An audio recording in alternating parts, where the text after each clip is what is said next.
we will go ahead and get started. Thank you everyone for attending our media conference on graduation rates. We appreciate you being here and look forward to seeing your messaging out in the communities. I would like to just give a little bit of housekeeping. At the end of our speakers, we will have some time for questions from the media. At that time, you'll be able to use the raise your hand. Because of just the large amount of people we have on here, we're not going to do questions in chat. So if you'll go ahead and raise your hand, and then we'll unmute you and everyone will be able to participate. I'd like to introduce our newly minted Superintendent of Public Instruction, Megan Degenfelder. Great. Thank you, Linda. And thank you all for being here today as we have this important press conference.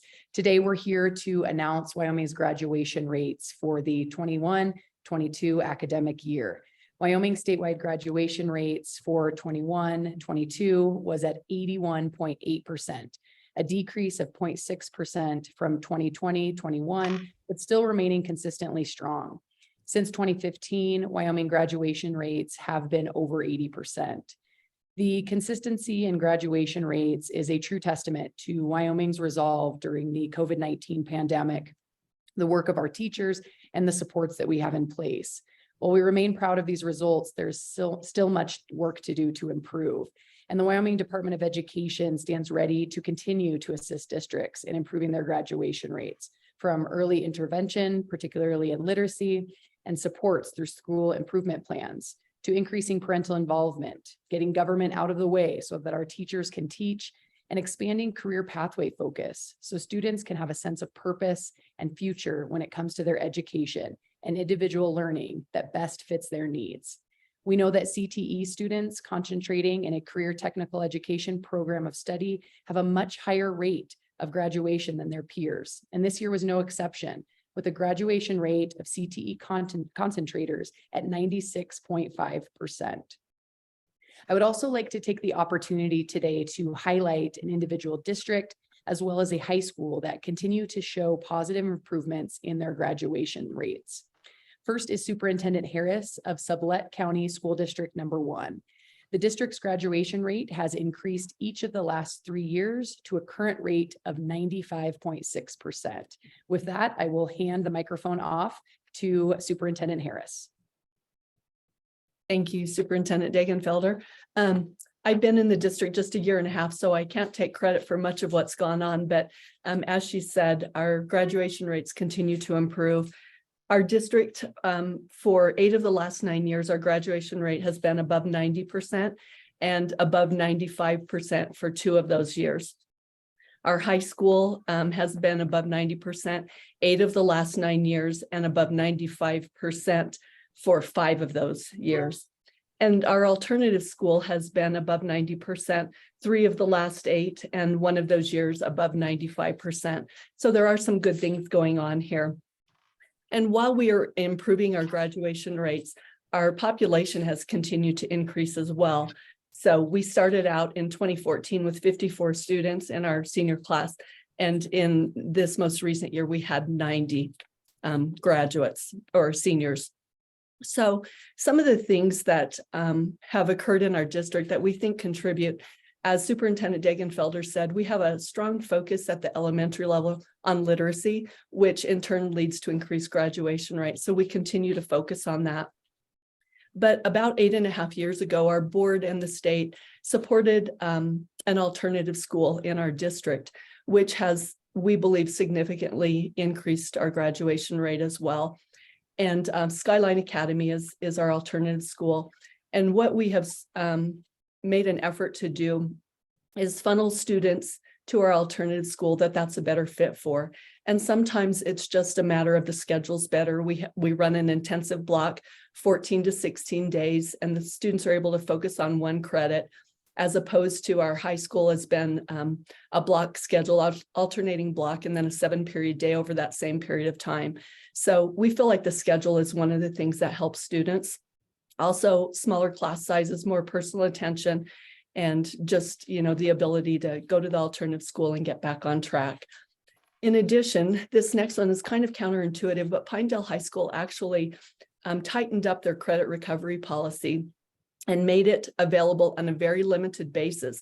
And what we found is that when students had to be proficient and demonstrate their mastery and knew that they wouldn't be able to do a quick credit recovery fix, that our pass rates on our core classes increased. So we feel like that's actually helped us too. There's fewer students failing core classes. We have a counseling program that meets one-on-one with our high school students. They set graduation plans and post-secondary goals with our students. And those plans are monitored very closely by administration counselors and then their advisory teachers. And if students are off track, we quickly intervene or, see if our alternative school is a possible good fit for those. And I think one of the things too, over the last few years that's really helped is our alternative school, sometimes they get a negative connotation around an alternative school. And definitely that's changed in the last few years. We have students who are accelerating and wanting to graduate early. So our alternative school really meets the needs of a wide variety of students. And the collaboration between the high school and the alternative have definitely helped us to improve those graduation rates. Students transfer back and forth between those two programs as needed to meet their needs. And so I think those are some of the main things that we've done to get that graduation rate up. And it doesn't help. It doesn't hurt when you have a small school size. I've worked in bigger systems and I know that, sometimes it's hard to keep your finger on all those kids, but I feel like our staff here are really invested and they have systems in place to have those one-on-one connections and really intervene quickly if students are starting to get off track. So I guess that would sum up what I would have to say today, unless you have questions for me. Wonderful. Thank you, Superintendent, and congratulations on your continued success and graduation rates. We also have joining us Principal Moorhead of Westwood High School in Campbell County School District number 1. This school saw a double-digit increase in its graduation rate this year, and its rate has increased each of the last 3 years. So Principal Moorhead would love to hear your thoughts as well. Thank you. Yeah, thank you for having us. So we have a small population also. We serve about 150 students per quarter. We've got some really good staff. Building those relationships has been huge. Staff is definitely very invested in our kids. Every student that comes to Westwood is assigned an advocacy teacher. They work with that teacher from the beginning until they graduate. We have a lot of built-in RTI time.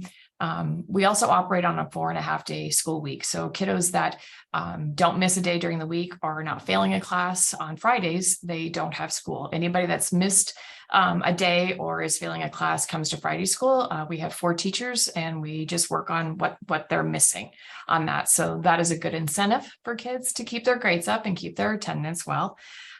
We have a very strict attendance policy. Kids rise to that occasion. The community support that we get from our community, from our district is amazing. We have a ton of emotional programs for our kids that need that. A few years back, we were able to open a brand new, beautiful building and we sit on our college campus. Our kids have direct access to those classes.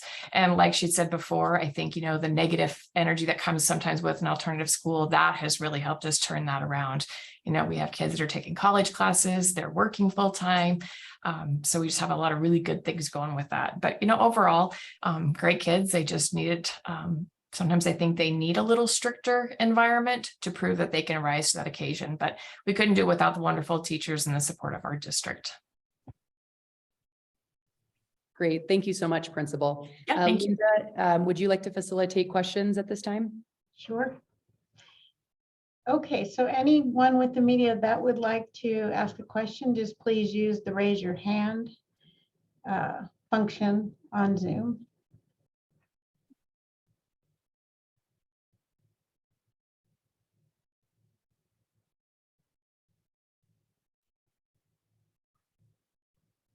Okay, we have Aiden, and I'll unmute you. And Aiden is with the Casper Star Tribune. Hi all, thanks so much for organizing this. We really appreciate it. There were just a couple of questions I had. One, again, it's not a significant decrease. It's not to say that it's a trend or anyway, but there is a decrease in graduation rates. And I was just hoping to get a little bit of sense if you all have a sense for that impact and what may have been behind that? I know we continue to talk about the ongoing effects of the pandemic. Likewise, I know that there was a little bit of a discrepancy between 4-year, 5-year, and 6-year graduation rates, and that 4-year and 6-year went down, but 5-year actually went up. And again, I was just hoping to get a little bit of insight if you have any sense for why that might have been the case. Sure. Thank you for the question. So when we look at that 0.6% decrease, you'll notice that the previous year was, I believe, a high from the previous 9 years. And so, I would say that the prior year's rate was elevated. And I would just defer back to that consistency over time. If you look the last several years, particularly from 2015, that really has remained consistent. Regarding those 5-6-year graduation rates, I might defer to another staff member of the WDE that has some more information on that. Vince, would that be you, or is there someone else? Sure, Megan. When you look at that, you need to keep in mind the nature of the cohort, the federal cohort graduation rate. And so they are each representing different cohorts of students. And as you do that, the consistency, and especially between each of those, it's a different class and there are different things going on. So there's not any particular cause you can look at, and especially when we're talking about very small changes from year to year. Really, to get at anything, you'd have to drive down into the district and school level data. And if there are instances in which you want to follow up, it would be with local schools and districts to ask questions about that. But the overall piece of this that I would highlight is notice that when you look at the counts underneath those rates, we're not talking about really massive changes in counts of students. So there's nothing at a high level that we could point to as to causes for some of those changes. Aiden, did you feel that adequately answered your question?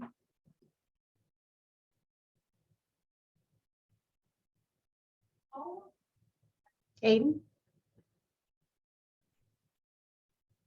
Okay, we might have lost him. I will go to Will Silverstein and let us know which media outlet you are with. Yeah, I'm with the ABC and Fox stations for Wyoming. Okay. Hi, I think one of the common themes here is that small class sizes really do help, but for counties that have larger student bodies, maybe less teachers, how do you find a way to I guess reduce class sizes or keep them at a minimum to make sure that maybe positively impacts graduation rates? Well, thank you, Will, for the question. I think that another common theme here, visiting to the superintendent and principal, is really in that individualized education and providing those opportunities for students to have exposure in different fields or career pathways, and not just that common time spent in a seat in a classroom that is one size fits all. So I think inherently in that, we really achieve that greater result of making sure that we're taking care of that student's individual learning needs and making sure that their education program is really in line with their passions and what they're going to be pursuing in their future. Thank you, Superintendent. Do we have anyone else with questions? Oh, we have one more from Aiden. Hopefully his microphone is working now. Aiden? Is it working now? I think I Okay. accidentally hit the mute button and then Okay. it went back in. So sorry about that. I was just going to ask too, there are some disparities that exist. I mean, it just makes sense. There are some students who are more at risk and it can be more challenging for them. Can you all just talk a little bit about either what your school districts have done, in terms of Principal Moorhead, and folks to ensure that those students are supported and excelling and succeeding, and more broadly at the WDE level, what's being done to ensure that, some of these lower graduation rates, for example, in Native American students, how the state is working to sort of bring some of those graduation rates. Thank you. Sure. So I'll go ahead and kick off and then pass along to principal and superintendent.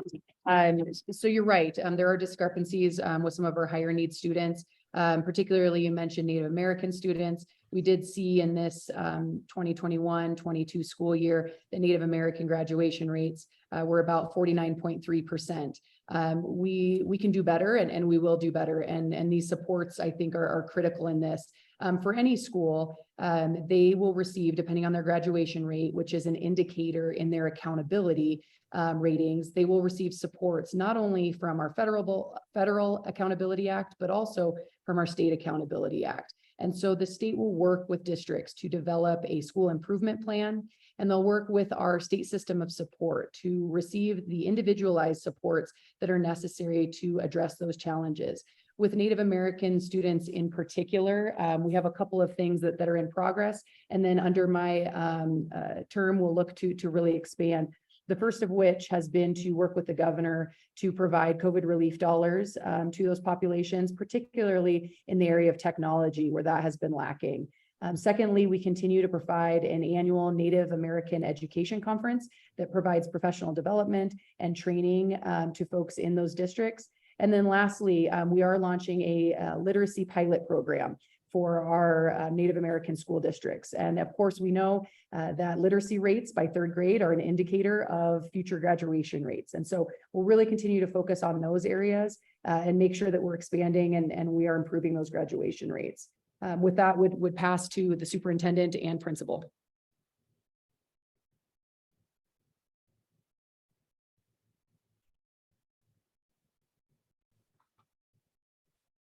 I can jump in. Yeah, we try to support all areas of that in our population with a small building. Those graduation rates certainly don't look like we want them to look with that small population. So with our Native American population, if we have one or two students that, are Native American and then they leave us or something happens, that certainly doesn't work well for us. We're always trying to figure out, different programs, different ways, sending staff to training to help all of our students. We've brought in a lot of trauma-informed training to the staff to try to address anything that we can, and we will keep working hard to make that happen.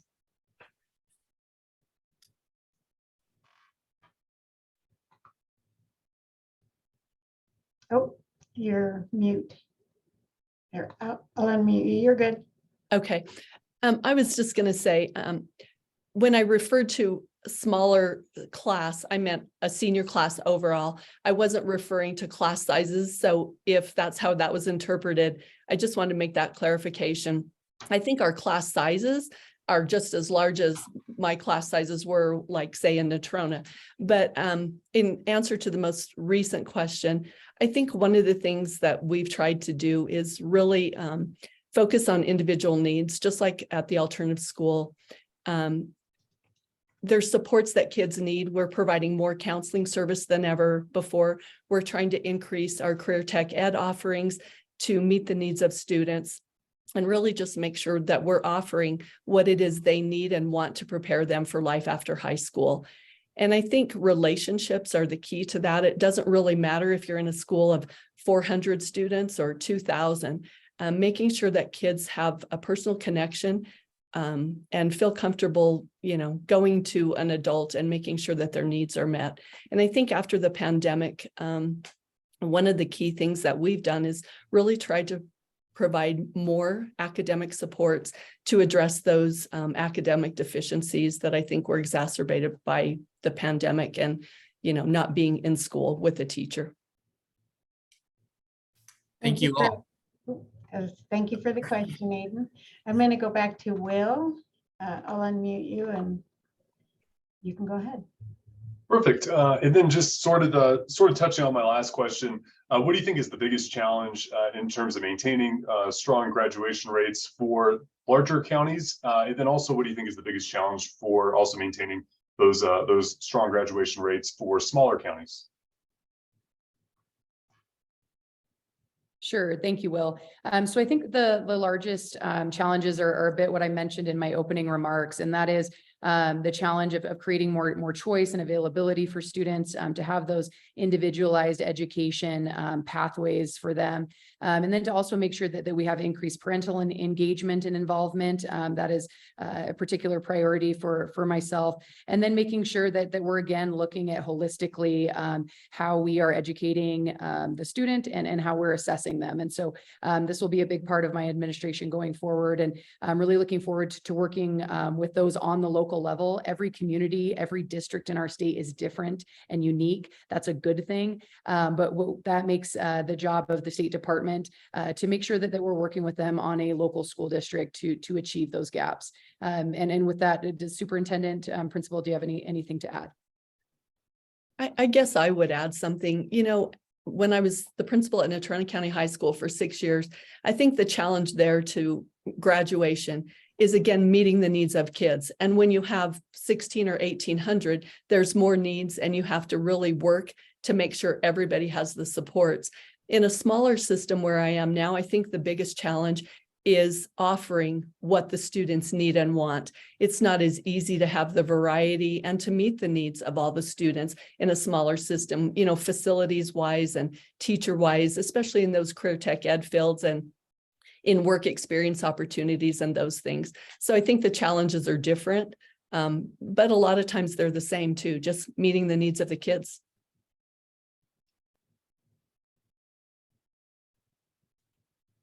Okay. We will go on to Carrie Hatterley with the Tribune Eagle. I will unmute you and go ahead. Okay, I hope you guys can hear me. Yes, we hear you fine. Okay, I am just wondering, we've all heard a lot about teacher retention issues, and I'm just curious if there's any correlation between graduation rates and teacher shortage issues we hear about at schools big and small across the state. And if so, how efforts to keep veteran teachers who have those relationships with students in place can impact graduation rates, or maybe it doesn't. I don't know. Well, thank you, Carrie. I don't have any direct data to refer to on that, but of course we know that students thrive in a environment where they have highly trained, involved teachers. Our teachers are really the heart of our education program. We have to support our teachers and make sure that that they have all the tools that they need for success. We're really at the agency going to be looking at the teacher shortage in two different ways. Number one, the retention issue, and then number two, the recruitment issue. And we're doing that in a few different ways because as we know, our communities are different. Those challenges to retain or recruit teachers are going to be different. And so we've just recently launched a teacher retention and recruitment task force that will look at some of these individual obstacles that we can then base policy off of. We're also working with the University of Wyoming and institutions of higher learning to make sure that we are properly recruiting teachers and then making sure that support structure is in place from them moving forward, whether it's professional development, whether it's mentorship in their first couple of years. And then also we are continuing to move forward with the apprenticeship program. So a lot of things are in place.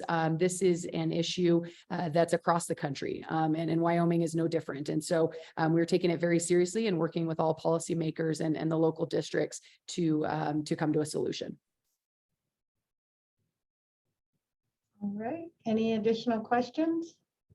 And you will be seeing a media release on Thursday announcing the members of that task force, so you can be watching for that.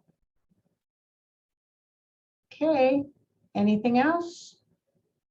Going, gone. We are complete. Thank you everyone for attending, and thank you Superintendent Degenfelder, Superintendent Harris, and Principal, now I lost my train, Moorhead. You're fine. Have a great day. You too. Thank you. Thank you.